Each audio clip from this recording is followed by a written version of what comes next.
नमस्कार मंडळी, आपण पाहत आहे लोकमत.com. आपण आत्ता आहोत वनतारामध्ये आणि दुसरं तिसरं काही निमित्त नाही इथे यायचं. एकच निमित्त आहे, ते म्हणजे आपली सगळ्यांची लाडकी महादेवी किंवा माधुरी हत्तीण याच वनतारामध्ये आहे. इथे तिच्यावरती कशा पद्धतीने उपचार चाललेत या सगळ्याचा आपण आढावा घेणार आहोत आज.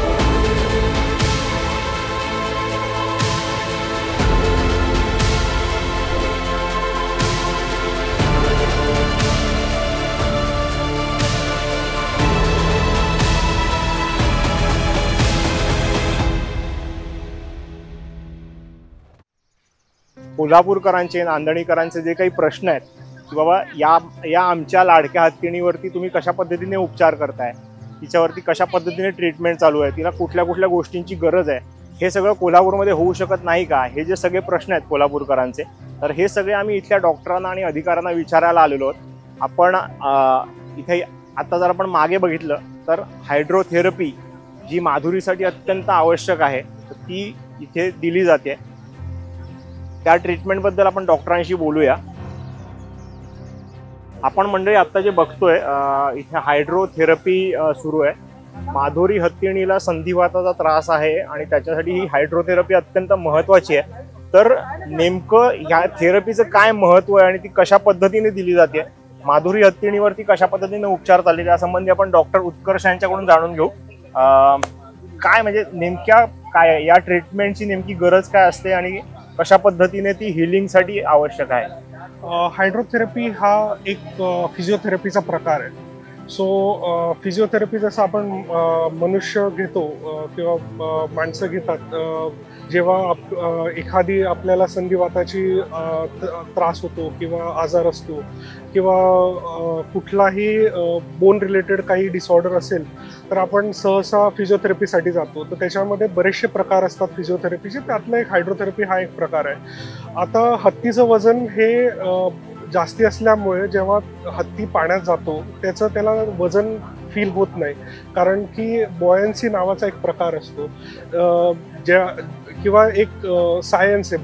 बॉयन्सी जी आहे तिचं वजन त्या जनावराला फील होत नाही आहे आणि त्याच्यामुळे जो भार त्याच्या जॉईंट्सला पडतोय तो भार युजली पाण्यामध्ये असल्यामुळे पडत नाही आणि जो त्रास कंटिन्युअसली होत होता त्या जॉईंट्सला तो होत नाही. सो हे रिलॅक्सेशन सेशन असतं की ज्याच्यामध्ये काही काळासाठी किंवा काही वेळासाठी, विशिष्ट वेळासाठी दिवसातनं एक वेळा प्रत्येक हत्तीला ज्याला कोणाला असा त्रास आहे किंवा असा आजार आहे त्याला हायड्रोथेरपी दिली जाते आणि काही विशिष्ट काळासाठीही दिली जाते, दिवसांसाठी दिली जाते. साधारण किती हत्ती आहेत आता?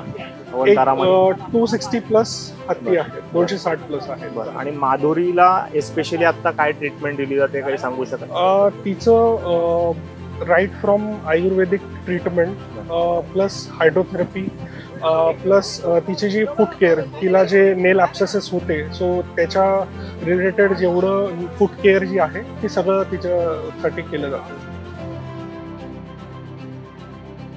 आता कोल्हापूरला परत नेणं आणि असा सगळा पण विषय चालू आहे. बरोबर. इथे जी आपण आता ट्रीटमेंट तिला देतोय तर ती सगळी तशी तिथे देणं पॉसिबल होऊ शकतं?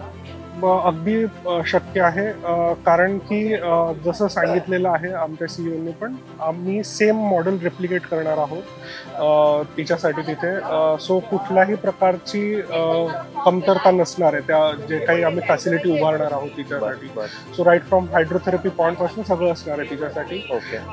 सो ज्या प्रकारची तिला सेवा किंवा ज्या प्रकारची तिच्यावरती उपचार केले जात आहेत इथे तसेच तिच्यावरती तिथेही केले जातील. नीरज, ही नेमकी काय कशा पद्धतीची ट्रीटमेंट आहे आणि हे कशासाठी केलं जातं? अच्छा, आयुर्वेदमध्ये आपल्याला सांगितलेलं आहे की मुलतानी मिट्टी ही किती चांगली आहे. त्याचं एक आपल्या नॉर्मल ह्युमन स्किनसाठी पण खूप उपयोगी पडते. एक तर स्किन सॉफ्ट होते, त्याच्यानंतर आपलं ग्लो करते. हीच कंडिशन एलिफंटमध्ये पण आपण यूज करू शकतो. ही माती यूज केल्यानं त्यांना काय होते, जे एक्टोपॅरासिट आहे त्यांच्यावरचे किडी आहे आपण ते काढू शकतो, त्यांचं टेम्परेचर डाऊन करतो. आणि हत्ती हे नॅचरली जंगलात स्वतःवर माती टाकत असतात. बरोबर. पण ही मुलतानी मिट्टी आपण त्यांना दिली, आपण स्वतः लावली तर त्यांना एक कूलनेस म्हणजे एकदम त्यांची बॉडी शांत होऊन जाते. राईट. माधुरीला पण अशा पद्धतीची आपण ट्रीटमेंट देतोय? माधुरीला पण आपण अशी ट्रीटमेंट देतो आहे. कारण का तिला पण पॅरासाइट्स आहेतच होतेच, आणि त्यामुळे आपल्याला तिच्यावर पण आपण एक लेप लावतो. सध्या आपण तिला हायड्रोथेरपीपासून सुरू केलं आहे, आणि आपण ज्या आपण कंडिशन ज्या ट्रीटमेंट आपण करतो इथेच वनतारामध्ये, त्या सगळ्या ट्रीटमेंट आपण तिला पण करू. मंडळी, वनताराची भ्रमंती करत करत आपण चाललोय आणि इकडे जे आम्हाला आता दृश्य दिसलं, तर आम्ही आता गाडीतून सगळेजण उतरलोय आणि मड बाथ हा जो काही प्रकार आहे आणि तो हत्ती किती एन्जॉय करतायत तर तुम्ही प्रत्यक्ष बघू शकता. छोटा हत्ती आहे, मोठे हत्ती आहेत आणि त्यांची खूप मजा मस्ती चालली आहे. तर ती कशा पद्धतीने ते एन्जॉय करतायत हे बघू शकता. इथून पाण्याचा फवारा सुरू आहे आणि त्याच्यामुळे त्या मातीमध्ये चिखल झाला आहे आणि लहान हत्ती आणि मोठा हत्ती यांची एक फाईट आपल्याला इकडे बघायला मिळते.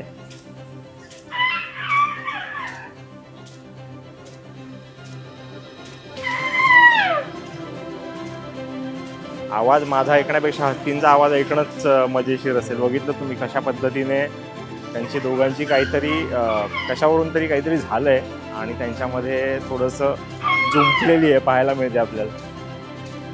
आता मागे जी छोटा हत्ती आणि मोठा हत्ती यांची जी काही फायटिंग चालली आहे तर ते मायलेक असल्याचं कळलंय. छोटा जो आहे हा जो आहे तो बाहुबली आहे आणि ती त्याची आई आहे, तिचं नाव लक्ष्मी आहे. तर त्यांची अशी मजा मस्ती चालू असते. खूप एकमेकांच्या मागे लागलेले असतात ते आणि झाडं तोडणं, चिखलात लोळणं हे सगळं त्यांच्या जीवनाचा अविभाज्य भाग आहे आणि ते एन्जॉय करत असतात ते.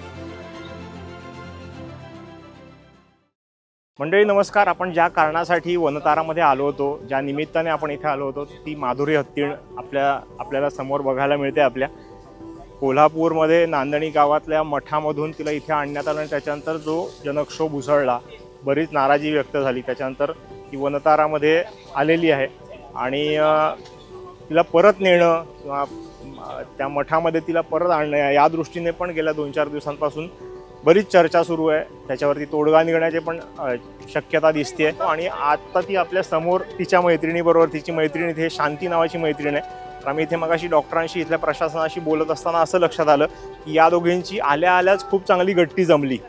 दोघींनी एकमेकींना म्हणजे काही जुनी ओळख असते किंवा वेवलेंथ एक जुळते ना, तर तशा पद्धतीने या दोघींचं झालं असं आम्हाला कळलं. महादेवी हत्ती आपल्या मागे आहे आणि आपल्याबरोबर डॉक्टर आहेत तिच्यावरती उपचार करणारे. डॉक्टर, आम्हाला थोडीशी माहिती जाणून घ्यायला आवडेल. आम्ही बघितलं की तिची अंघोळ झाली, त्याच्यानंतर तिने खाणं झालं तिचं आणि आता ती संचाराला निघाले. तर तिचं काय साधारण रुटीन कशा पद्धतीचं असतं आणि ही जी तिची मैत्रीण तिला मिळाली तर त्यांचं बॉन्डिंग कसं आहे? आता त्यांचा रुटीन सकाळी ती पहिले आधी फिरायला निघते, त्याच्यानंतर ती तलावात जाते, त्यानंतर ती खाते कधी त्यानंतर मग ती बाहेर फिरायला निघते. आता तिने इथे एक नवीन मैत्रीण बनवलेली आहे, शांती नाव आहे तिचं, आणि तिचं हळूहळू तिच्यासोबत एक नवीन चांगला अच्छा बॉन्डिंग तयार होणं सुरू झालेलं आहे. आणि आता काही दिवसांना असं होईल की दोघंच सोबत फिरणार. बॉन्डिंग मध्ये कोल्हापूरच्या नांदणीच्या लोकांबरोबर पण एक बॉन्डिंग झालं होतं तिचं आणि आपण बघितलं होतं ती निघताना रडली, लोक पण रडले. तर ते बॉन्डिंग ती मिस करत असेल का इथे? त्यांच्यासोबत बॉन्डिंग झालंच असेल, कारण का एक ह्युमनचा आणि ॲनिमलचा पण चांगला बॉन्ड राहते. पण एक हत्तीच्या भावना सांभाळू शकते. त्या आपण कसं आहे की आपण किती पण त्यांना काय बोलायचं आहे समजून घेण्याचा प्रयत्न केला, पण आपल्याला त्यांची भाषा हे कितपत कळते हे आपल्यालाच माहीत आहे, किंवा हत्तीलाच माहीत आहे की आपण काही बोलत आहे हा आपला माणूस किंवा आपला माहोल किती समजून घेत आहे. पण एक हत्ती दुसऱ्या हत्तीसोबत बोलताना त्यांची एक केमिकल लँग्वेज असते, त्यांचं काही टच लँग्वेज असते, कधी काही व्होकलायझेशन करतात, हा दुसराच हत्ती समजू शकतो. आता समजा एखाद्या हत्तीला बाहेर फिरायला जायचं तर दुसरा हत्ती त्याच्यासोबत जाणार. मंडळी, कोल्हापूर जिल्ह्यातल्या नांदणी गावातली माधुरी किंवा महादेवी हत्तीण हा खरं तर भावनेचा विषय. दिल की सुने या दिमाग की सुने असे जेव्हा प्रश्न येतो तेव्हा प्रत्येकाचं उत्तर वेगळं असू शकतं. भावनेचा जेव्हा विषय असतो तेव्हा चूक किंवा बरोबर कोण ठरवता येत नाही आणि आपण त्या ठरवायला जाऊ पण नाही, कारण नांदणीकरांच्या ज्या भावना आहेत त्याही चुकीच्या नाही आहेत. आणि इथे ज्या भावनेने वनतारामध्ये ज्या भावनेने माधुरीला, महादेवीला ट्रीटमेंट दिली जाते किंवा तिच्याबरोबर जी वागणूक तिला इथे मिळते तर ती पण चुकीची नाही. त्याच्यामुळे कोण चूक कोण बरोबर या विषयात न जाता मला वाटतं की येत्या काळामध्ये गणपती बाप्पा आता येतोय, गजाननाचं रूप आहे ते, गजानन आहे तो हत्तीचं रूप धारण केलेला देव. तर मला वाटतं की त्याच्याकडे आपण प्रार्थना करूया की हा जो सगळा विषय हा लवकरात लवकर मार्गी लागू दे आणि याच्यातून काहीतरी चांगली आनंदाची सुखकारक बातमी सगळ्यांना मिळू दे.